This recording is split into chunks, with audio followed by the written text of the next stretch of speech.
అందరికీ హాయ్ అండి. Welcome to Kavyasri kitchen. ఈరోజు చాలా హెల్తీగా పిల్లలకి ఇష్టమైన బిస్కెట్స్ ఎలా ప్రిపేర్ చేయాలో చూపిస్తానండి. చాలా అంటే చాలా సింపుల్గా ఇంట్లోనే ప్రిపేర్ చేసుకోవచ్చు.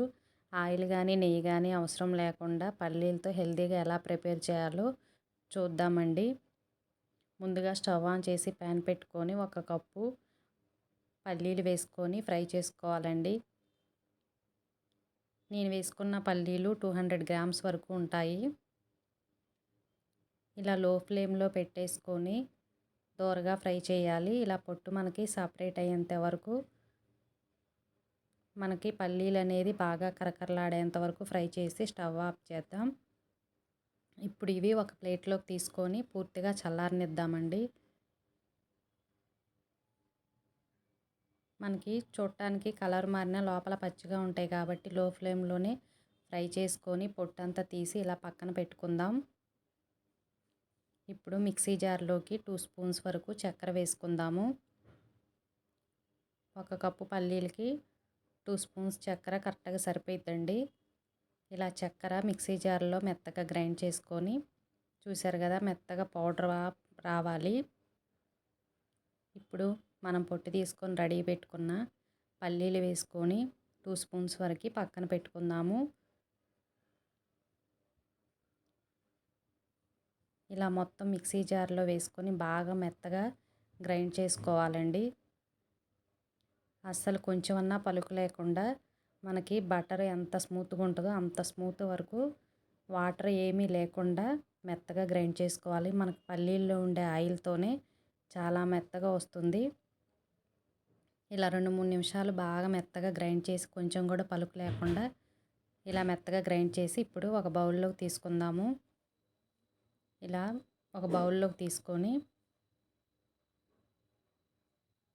ఇప్పుడు మనకి ఈ ప్యాటర్న్ కోసం 2 స్పూన్స్ గోధుమ పిండి అలాగే 2 స్పూన్స్ వరకు శనగపిండి వేసుకోవాలి.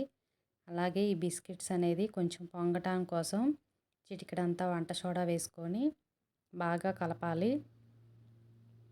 ఇలా కంటిన్యూగా కలుపుతూనే ఉండాలి. స్పూన్ తీసేసి పూర్తిగా చేత్తో ఒక 5-6 నిమిషాలు మాత్రం ఒత్తుతూ బాగా కలపాలండి.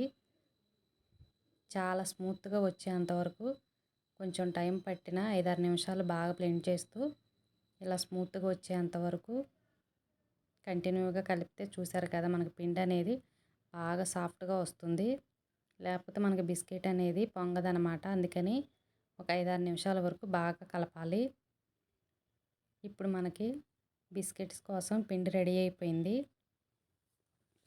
ఇప్పుడు చిన్న చిన్న బాల్స్ లాగా ఒకేసారి చేసుకుంటే అన్నీ ఒకే రకంగా షేప్లో వస్తాయి. చాలా కొంచెం తీసుకొని బిస్కెట్ ఆకారంలో ఇలా ప్రిపేర్ చేసుకొని మనం రెడీగా పెట్టుకున్న ఈ పల్లీలు అనేది ఇలా కొంచెం వేసుకోవచ్చు. మీకు ఇష్టమైన డ్రై ఫ్రూట్స్ వేసుకోవచ్చు. చూసారు కదా, ఇలా అన్నీ ప్రిపేర్ చేసుకొని ఇలా ఇడ్లీ ప్లేట్లో పెట్టుకుందాం. తర్వాత స్టవ్ ఆన్ చేసి ఇడ్లీ ప్యాన్ పెట్టుకొని దాంట్లో వాటర్ ఏమీ లేకుండా ఇలా మూత పెట్టేసుకొని మీడియం ఫ్లేమ్లో మాత్రమే 15-18 నిమిషాల వరకు కరెక్ట్గా ఉంచాలండి. ఒకసారి మధ్యలో చూసుకోండి. చూసారు కదా, మనకి బిస్కెట్స్ అనేది పొంగినాయి. మనకి వేడి మీద చూస్తే కొంచెం పచ్చిగా ఉంటాయి కాబట్టి అసలు కదిలించకుండా ఉండాలి. కావాలంటే మరో 2-3 నిమిషాలు బాగా సిమ్లో పెట్టేసుకొని తర్వాత స్టవ్ ఆపేసి మరో 10 నిమిషాల వరకు అంతే కదిలించకుండా ఉండాలండి. ఇప్పుడు చూద్దాము. చూసారు కదా, బిస్కెట్స్ అన్నీ మనకి ప్రిపేర్ అయిపోయినట్టే. ఇప్పుడు ఇవి ఒక ప్లేట్లోకి తీసుకుందాం. చాలా టేస్టీగా ఉంటాయండి. కంపల్సరీ మీరు ఇంట్లో చేసుకోండి. చాలా ఈజీ ప్రాసెస్. చక్కెర కూడా చాలా తక్కువ పడుతుంది. అలాగే నూనె కూడా అవసరం లేదు మనకి. ఇలా పూర్తిగా చల్లారిపోయిన తర్వాత ఈజీగా వచ్చేస్తాయి. వేడి మీద మాత్రం తీస్తే విరిగిపోతాయండి. పూర్తిగా చల్లారిన తర్వాత ప్లేట్లో తీసుకొని చూసారు కదా, తినేయచ్చు. చాలా టేస్టీగా ఉంటాయి. తప్పకుండా మీరు ఇంట్లో ట్రై చేయండి.